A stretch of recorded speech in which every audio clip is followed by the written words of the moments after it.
मानव के क्रमिक विकास की कहानी। आधुनिक मानव। चैप्टर नंबर 1 समय की शुरुआत का जो शेष हिस्सा है उसके बारे में हम आपसे यहाँ पर चर्चा करने जा रहे हैं। सबसे पहले हम आधुनिक मानव के प्राचीनतम जीवाश्म के बारे में चर्चा करते हैं। फॉसिल्स।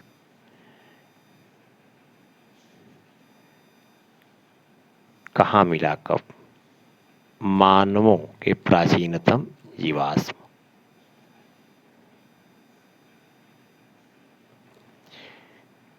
इथियोपिया, होमो किविस 1,95,000 से 1,60,000 के मध्य।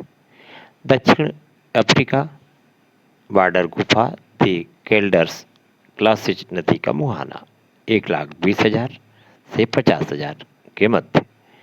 मोरक्को दर सुल्तान 70,000 से 50,000। इजराइल कब्जे स्कूल 1,00,000 से 80,000। ऑस्ट्रिया मुंगो झील 45,000 से 35,000। ये अवधि बताई जा रही है आपको। ईसा पूर्व की बात हो रही है। बोर्निया निकाय गुफा 40,000 वर्ष पूर्व। फ्रांस क्रोमेगन लेस आइसिस के पास 35,000। ये मानव के जीवाश्म, मतलब मानव थे लेकिन उनका जीवाश्म पत्थरों के रूप में, जिसके परीक्षण के बाद यह तथ्य सामने आई है। अब आप देखें जिसकी हम चर्चा करने जा रहे थे, मानव के क्रमिक विकास की कहानी। अभी जो कालक्रम आपको दिखाया गया, उनके जीवाश्म से कब मानव कहाँ कहाँ था उसकी स्थिति स्पष्ट हुई। यदि आप इस ताल की आप नजर डालें तो आप देखेंगे कि होमो सेपियंस के अस्तित्व के बारे में प्राचीनतम साक्ष्य हमें अफ्रीका के भिन्न भिन्न भागों से मिले। इससे यह प्रश्न उठता है कि मानव की उत्पत्ति का केंद्र कहाँ था? क्या यह केंद्र एक ही था अथवा बहुत से थे? आधुनिक मानव का उद्भव कहाँ हुआ, इस प्रश्न पर बहुत वाद विवाद हुआ है। इस विषय पर दो मत प्रचलित हैं जो एक दूसरे से बिल्कुल विपरीत हैं।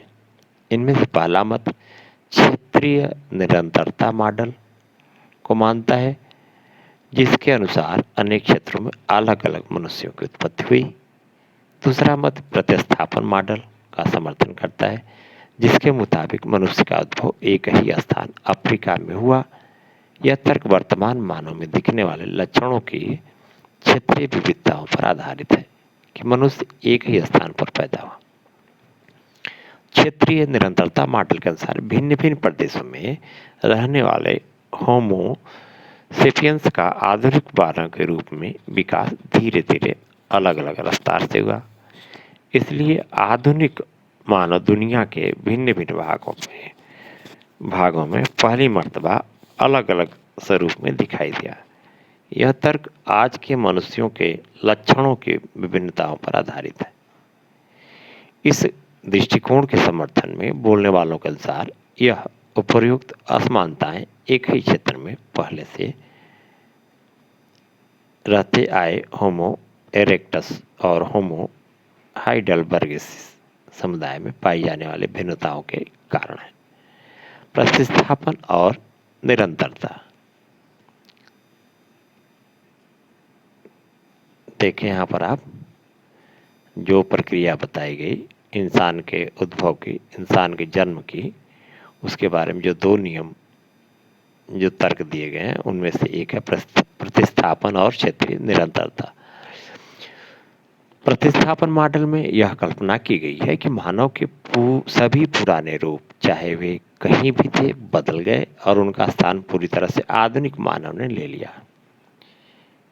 इस विचारधारा का समर्थन इस साक्ष्य से होता है कि आधुनिक मानव में सर्वत्र शारीरिक और जननिक यानी उत्पत्ति मूलक समरूपता पाई जाती। दो बातों का आप देख लें, क्या समानता पाई जाती है? एक शारीरिक और जननिक यानी उत्पत्ति मूलक समरूपता। ऐसे लोग यह तर्क देते हैं कि इनमें अत्यधिक समानता इसलिए पाई जाती है कि उनके पूर्वज एक ही क्षेत्र यानी अफ्रीका में उत्पन्न हुए थे, वहीं से अन्य स्थानों को गए। आधुनिक मानव के उन पुराने जीवाश्मों के साक्ष्य भी जो इथियोपिया में ओमो स्थान पर मिले हैं, प्रतिस्थापन के मॉडल का समर्थन करते हैं।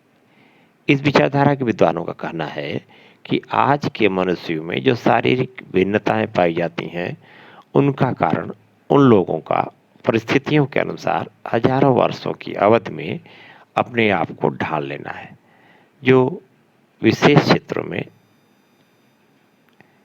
गए और अंतोगत्वा वहां अस्थायी रूप से बस गए। देखिए आप, यह दो चित्र दिया गया है आपको, प्रतिस्थापन मॉडल और क्षेत्रीय निरंतरता मॉडल। इस चित्र को देख लें आप, विद्यार्थी इसका अभ्यास भी कर लेंगे। यूरोप, अफ्रीका, एशिया और यूरोप, अफ्रीका, एशिया, दो जो विचारधाराएं हैं इसको लेकर के जो दो तर्क हैं, प्रतिस्थापन मॉडल है ये, और यह है आपका निरंतरता, क्षेत्रीय निरंतरता मॉडल। आदि मानव भोजन प्राप्त करने के तरीके। अब तक हम आदि मानव के अस्थिपंजर के अवशेषों से संबंधित साक्ष्यों पर विचार करते रहे। यह देखते रहे कि महाद्वीपों के आर पार लोगों के आवागमन के इतिहास को पुनर्निर्मित करने के लिए इन अवशेषों का उपयोग किस प्रकार किया गया। इन सब के अलावा मानव जीवन के रोजमर्रा के साधारण पहलुओं पर विचार करना भी उतना ही आवश्यक है। जो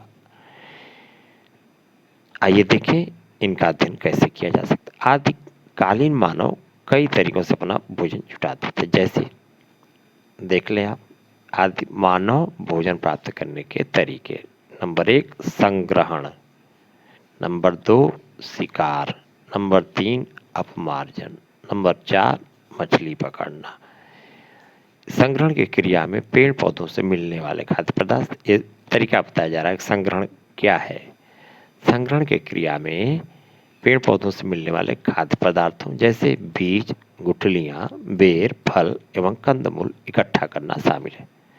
संग्रहण के बारे में तो केवल अनुमान ही लगाया जा सकता है, क्योंकि इस संबंध में प्रत्यक्ष साक्ष्य बहुत कम मिलता है। हमें हड्डियों के जीवाश्म तो बहुत मिल जाते हैं, पर पौधों के जीवाश्म तो दुर्लभ ही हैं।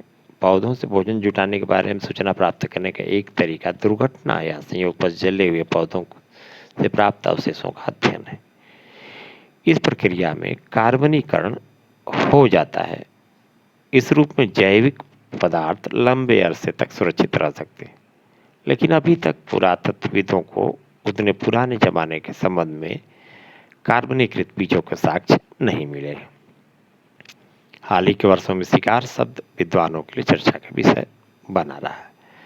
अब आधिकारिक रूप से यह सुझाव दिया जाने लगा कि आदिकालीन होमिनिड अपमार्जन या रसदखोरी के द्वारा उन जानवरों की लाशों से मांस मज्जा खुरेच कर निकालने लगे जो जानवर अपने आप मर जाते या किन्हीं अन्य हिंसक जानवरों द्वारा मार दिए जाते थे। यह भी इतना ही संभव है कि पूर्व होमिनिड छोटे स्तनपायी जानवरों, चूहे, छछूंदर जैसे कृंतकों, पक्षियों, सरीसृपों और यहाँ तक कि कीड़े मकोड़ों को खाते थे। शिकार शायद बाद में हुआ। लगभग 5 लाख साल पहले योजनाबद्ध तरीके से सोच समझ कर बड़े स्तनपायी जानवरों का शिकार, उनका वध करने का सबसे पुराना स्पष्ट साक्ष्य 2 स्थलों से मिलता है, और वे है दक्षिणी इंग्लैंड बॉक्सग्रो से 5 लाख साल पहले का, और जर्मनी में सोनिजन से 4 लाख साल पहले का। मछली पकड़ना भी भोजन प्राप्त करने का एक महत्वपूर्ण तरीका था, जैसे कि अनेक खोजस्थलों से मछली की हड्डियां मिलने से पता चलता है। लगभग 35,000 वर्ष पूर्व मानव के योजनाबद्ध तरीके से शिकार करने का साक्ष्य कुछ यूरोपीय खोजस्थलों से मिलता है। ऐसा प्रतीत होता है कि पूर्व मानव ने कुछ ऐसे स्थल जैसे नदी के आसपास दोलनी वेस्तोनाइस को सोच समझकर शिकार के लिए चुना था। रेंडियर और घोड़ा जैसे स्थान बदलने वाले जानवरों के झुंड पतझड़ और वसंत के मौसम में संभवतः उस नदी के पार जाते थे। तब उनका बड़े पैमाने पर शिकार किया जाता था। इन स्थलों का चुनाव इस बात का द्योतक है कि लोग जानवरों की आवाजाही के बारे में और उन्हें जल्दी से बड़ी संख्या में मारने के तरीकों के बारे में जानते थे। क्या खाद्य पदार्थ इकट्ठा करने, मरे हुए जानवरों से मांस निकालने, शिकार करने और मछली पकड़ने में स्त्री पुरुषों की भूमिकाएं भिन्न होती थीं? वस्तुतः इस संबंध में हमारे पास कोई जानकारी नहीं। आज भी ऐसे अनेक समाज हैं जो शिकार और संग्रहण के बल पर अपना भरण पोषण करते हैं। इनमें स्त्री पुरुष भिन्न भिन्न क्रियाकलाप संपन्न करते हैं, लेकिन जैसे कि हम इस अध्याय के परवर्ती अनुभागों में देखेंगे कि अतीत के साथ सदैव समानांतर तुलनाएं सुझाना संभव नहीं है। यहाँ पे आप देख लें, यह चित्र है मैप विभिन्न स्थलों का जिसकी अभी चर्चा हो रही थी। देखिए, नियंडर घाटी, सोनीजेन, स्वांसकोम्ब, बास्ग्रो, ये सब ईडलबर्ग, अल्टामीरा, लेजरेट गुफा, लेस्काक्स, टेरा, ये सब प्रारंभिक मानव पेड़ों से गुफाओं तथा खुले स्थानों पर आवास, इसकी चर्चा करते हैं। प्रारंभिक मानव के रहन सहन के बारे में उपलब्ध साक्ष्य का पुनर्निर्माण करने की कोशिश। हम अपने आप को ज्यादा सुनिश्चित आधार पर पाते हैं। उपलब्ध साक्ष्य का पुनर्निर्माण करने का एक तरीका यह है कि उनके द्वारा निर्मित शिल्प कृतियों के फैलाव की जांच करना। जैसे उनकी जीवन शैली के बारे में जानने का एक तरीका है उनके द्वारा निर्मित वस्तुओं के फैलाव की जांच करना। केन्या में किलोम्बे, ओसो जरसाइली के खनन स्थलों पर हजारों की संख्या में शस्त्र उपकरण और हस्त कुठार मिले हैं। ये औजार 7 लाख से 5,000 साल पुराने हैं। ये इतने सारे औजार एक ही स्थान पर कैसे इकट्ठे हुए? यह संभव है कि जिन कुछ स्थानों पर खाद्य प्राप्ति के संसाधन प्रचुर मात्रा में उपलब्ध थे, वहां लोग बार बार आते रहे। ऐसे क्षेत्रों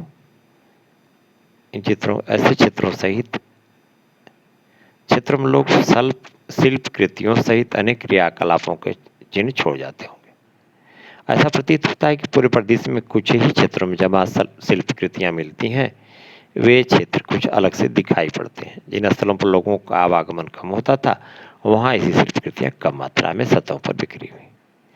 यहाँ यह भी याद रखना जरूरी कि एक ही क्षेत्र में होमिनिड अन्य प्राइमेटों और मांस पक्षियों के साथ निवास करते थे। अभी हम आपको चित्र दिखाते हैं। इसके पहले आप देखें ये 2 चित्र जो काफी महत्वपूर्ण हैं। देखें, आप पहले देख लें, फिर इसके बाद इस चित्र के बारे में बताते हैं। देखिए, ये खनन स्थल इस बीच में, जिनमें विभिन्न पूरा विज्ञानियों ने तथ्यपरक चीजें निकाली। दूसरी तरफ पे आपके पत्थर के हथियार है ना। देखें, ओलोसरजाइली का उत्खनित स्थल है। खननकर्ता लेस्लिका और मेरी ने परीक्षकों के लिए उत्खनित स्थलों के चारों ओर संकरी पगडंडी का पुल बना दिया था। ये जो आप देख रहे हैं, दूसरी तरफ इसको देखें आप, जो अभी हम आप चर्चा कर रहे थे। इस स्थल प्राप्त हस्त कुठार सहित अन्य औजारों की एक नजदीकी तस्वीर है जिससे वे शिकार करते थे। ये देखिए, अभी जो हम आपसे बता रहे थे किस प्रकार से पूरा स्थलों में मिलते हैं। दक्षिण फ्रांस में स्थित लेजरेट गुफा की दीवार, ये देखिए किस प्रकार से। पुरातत्वविदों का सुझाव कि पूर्व हेमनिड भी हेमो हेबिलियस की तरह स्थान विशेष पर पाई गई अधिकांश खाद्य सामग्री को वहीं खा लेते थे। अलग अलग स्थानों पर सोते थे, ज्यादातर समय पेड़ों पर बिताते थे। यहाँ कई प्रश्न उठते हैं। यहाँ उत्खनन स्थलों पर हड्डियां कैसे पहुंची होंगी? यहाँ पत्थर कैसे पहुंचे होंगे? क्या हड्डियां अक्षुण्ण रही होंगी? चित्र देखें आप, किस प्रकार से सब एक दूसरे के ऊपर आश्रित हैं। पेड़ों पर होमिनिड, पेड़ों पर भरण पोषण करते हुए तेंदुआ, यहाँ पेड़ों पर अन्न स्तनपायी, ठीक है। यहाँ उल्लू भी है, मांस बस्ती लाते हुए यहाँ से देखिए इंटर और निकास सब कुछ भरण पोषण काटते हुए, ये देखिए एमनेट लाते हुए, तोड़ते हुए, इधर चबाना, फिर उसके बाद अपमार्जत निकालते हुए हड्डियाँ, ये सब कैसे गई बाढ़, वस्तुएं अंदर प्रवाहित होते हुए, निष्कासित होते हुए, यहाँ होमनिड निष्कासित करते हुए, बाढ़ के वक्त भरण पोषण करते हुए ये मगरमच्छ, इस प्रकार से। इस अब देखें आप, 12x4 मीटर आकार के एक निवास स्थान से सटाकर बनाया गया है। इसके अंदर 2 चूल्हों और भिन्न भिन्न प्रकार के खाद्य स्रोतों जैसे फलों, वनस्पतियों, बीजों, काष्ठ फलों, पक्षियों के अंडों और मीठे जल की मछलियों, ट्राउट, पर्च और कार्प के साक्ष्य मिले हैं। एक और पुरास्थल दक्षिणी फ्रांस के समुद्र तट पर स्थित तेरा अमाटा में घास फूस और लकड़ी की छत वाली कच्ची कमजोर झाड़ियाँ, झोपड़ियाँ सामयिक मौसमी प्रवास के लिए बनाई जाती थी। केन्या में चेसुआंजा और दक्षिण अफ्रीका में स्वाटक्रॉन्स के पत्थर के औजारों के साथ साथ आग में पकाई गई चिकनी मिट्टी और जली हुई हड्डियों के टुकड़े मिले हैं, जो 14 लाख से 10 लाख साल पुराने। क्या ये चीजें प्राकृतिक रूप से झाड़ियों में लगी आग या ज्वालामुखी से उत्पन्न अग्नि से जलने का परिणाम है, अथवा क्या एक सुनियंत्रित ढंग से लगाई गई आग में पकाकर बनाई गई थी? हम इसके बारे में सटीक रूप में नहीं जानते, न बता सकते। यह टेरा अमाटा में पुनर्निर्मित एक झोपड़ी का चित्र है। झोपड़ी के किनारों को सहारा देने के लिए बड़े पत्थरों का इस्तेमाल किया जाता था। फर्श पर जो पत्थर छोटे छोटे टुकड़े बिखरे हुए हैं, वे उन स्थानों के द्योतक है जहाँ बैठकर लोग पत्थर के औजार बनाते थे। तीर के निशान संकेत काली जगह चूल्हे को दर्शाती है। आपके अनुसार इन स्थानों पर रहने वालों का जीवन पेड़ों पर रहने वाले होमिनिडों के जीवन से किस प्रकार भिन्न रहा होगा? आप देख लें, यह है चूल्हे का संकेत है तीर के निशान से। ये बनाई गई झोपड़ी और ये पत्थर अगल बगल और बीच में छोटे छोटे पत्थर। प्रारंभिक मानव औजारों का निर्माण। सर्वप्रथम यह याद रखना उपयोगी होगा कि औजारों का इस्तेमाल और औजार बनाने की प्रक्रिया मानव तक सीमित नहीं है। पक्षी भी कुछ ऐसी चीजें बनाने के लिए जाने जाते हैं जो उन्हें भोजन प्राप्त करने, अपने आप को स्वच्छ एवं स्वस्थ रखने और सामाजिक संघर्ष में सहायता देने के लिए उपयोगी होती हैं। इसी प्रकार कुछ चिंपैंजी भी अपने भरण पोषण के लिए भी औजार इस्तेमाल करते हैं, उन्हें वह स्वयं बनाते हैं। हालांकि मनुष्यों में औजार बनाने की कुछ विशेषताएं हैं जो वानरों में नहीं पाई जाती, जैसा कि हमने पहले भी देखा था। आपने कुछ विशेष प्रकार के शारीरिक और संभवतः स्नायु तंत्रीय अनुकूलनों के कारण हाथ का कुशलतापूर्वक प्रयोग संभव हुआ है।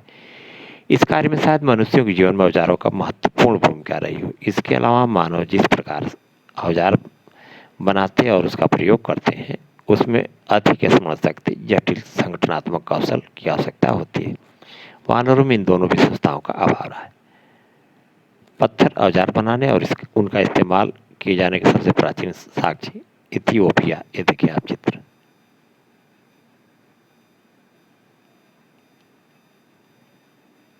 और केन्या के पुरास्थलों से प्राप्त होता है।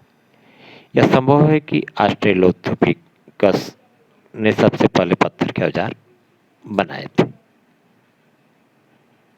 अन्य क्रियाकलापों की तरह औजार बनाने के बारे में भी हम यह नहीं जानते कि यह काम पुरुषों या स्त्रियों अथवा दोनों द्वारा मिलकर किया जाता था। यह संभव है कि पत्थर के औजार बनाने वाले स्त्री पुरुष दोनों ही होते थे। संभव है कि स्त्रियां अपने और अपने बच्चों के भोजन प्राप्त करने के लिए कुछ खास औजार बनाती और इस्तेमाल करती रही होंगी। लगभग 35,000 वर्ष पहले जानवरों को मारने के तरीकों में सुधार हुआ। इस बात का प्रमाण यह है कि फेंक कर मारने वाले भालों और तीर कमान जैसे किस्म के औजार बनाए जाने लगे। मांस को साफ किया जाने लगा, उनमें से हड्डियां निकाल दी जाती थी और फिर उसे सुखाकर हल्का सेकते हुए सुरक्षित रख लिया जाता था। इस प्रकार सुरक्षित रखे खाद्य को बाद में खाया जा सकता था। कुछ और परिवर्तन हुए, जैसे समुद्रदार जानवरों को पकड़ना, उनके रोएदार खाल का कपड़े की तरह प्रयोग, सिलने के लिए सुई का आविष्कार होना। सिले हुए कपड़ों का सबसे पहला साक्ष्य लगभग 21,000 वर्ष पुराना है। छेनी या रुखानी जैसे छोटे छोटे औजार बनाने के लिए तकनीक शुरू हो गई। इन नुकीले ब्लेडों से हड्डी, सींग, हाथी दांत या लकड़ी पर नक्काशी करना, कुदेरना अब संभव हो गया। ये देखें, एक भाला परीक्षक यंत्र, इसके हत्थे पर की गई नक्काशी देखिए। भाला परीक्षक यंत्र के प्रयोग से शिकारी अधिक लंबी दूरी तक भाला फेंकने में सफल हुए। क्या आप इन औजारों का कोई और लाभकारी उपयोग बता सकते हैं? ये देखें आप चित्र, पंच ब्लेड तकनीक। क, एक पत्थर से दूसरे पत्थर को किस प्रकार से निशान लगा करके तोड़ने की कोशिश। ख, तोड़ दिया गया, ठीक है। इसके बाद देखिए आप, टूटने के बाद ये दो प्रक्रिया हुई, ग और फिर ख, छोटी छोटी छेनियाँ और नुकीलेदार पत्थर। ये देखिए, इस पर विविध जानवरों के चित्र। एक बड़े पत्थर के ऊपरी सिरे को पत्थर के हथौड़े की सहायता से हटाया जाता है। ये जो बताया गया आपको, इसमें एक चपटी सतह तैयार हो जाती है, इसे प्रहार मंच यानी घन कहा जाता है। इसको देखें आप, इस पर हड्डी या सींग के बने हुए पंच और हथौड़े की सहायता से प्रहार किया जाता है। ये स्थितियां हैं इसकी, इससे इस पर इसके धारदार पट्टी बन जाती है और जिसका चाकू की तरह इस्तेमाल होता है, अथवा उससे एक तरह की छेनियाँ बन जाए जिसमें हड्डी, सींग, हाथी दांत और लकड़ी को उकेरा जा सकता है। ये रहा, इसको आपने दिखाया अभी, जो बताया था आपको। हड्डी पर नक्काशी का नमूना, इस पर अंकित जानवरों को चित्र देखिए। देखिए,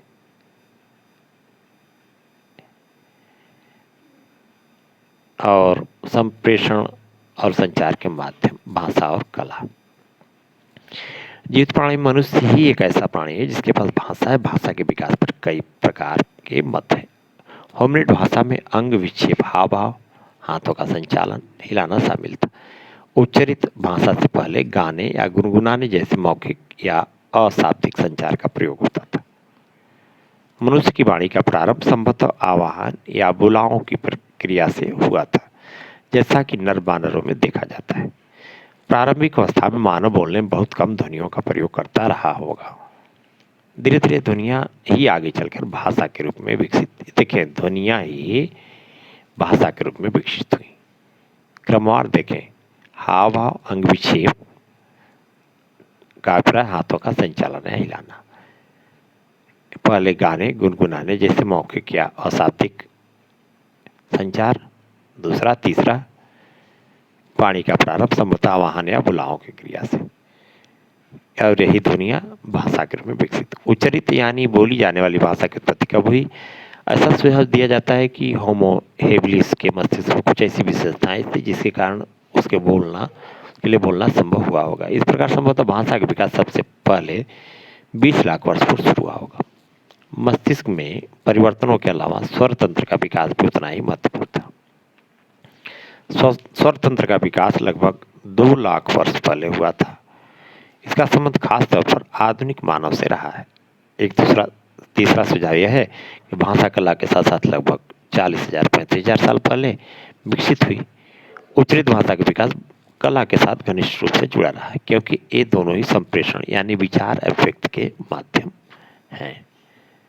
अल्टीमारा के गुफा चित्र, ये देखिए आप, रंगीन। शुरुआत में जब इन चित्रों को बताया गया, दिखाया गया तो विश्वास नहीं हुआ, परंतु बाद में इसे स्वीकार किया गया। देख लें आप, अल्टीमारा की गुफा चित्र।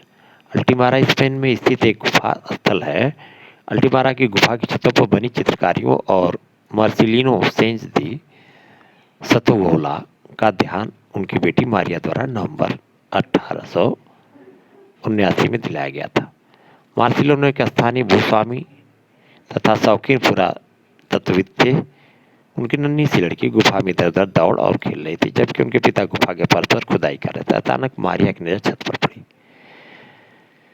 छत पर बनी चित्रकारियों पर पड़ी। वह तुरंत चिल्ला उठी, पापा देखो बाइल। एक बार तो उसके पिता ने बेटी की बात को हंसी मुड़ा दिया, पर तुरंत ही उन्हें यह एहसास हुआ कि छत पर सचमुच कुछ चित्रकारियां बनी हुई हैं जिनमें रंग की बजाय किसी प्रकार की लेई पेस्ट का इस्तेमाल किया गया।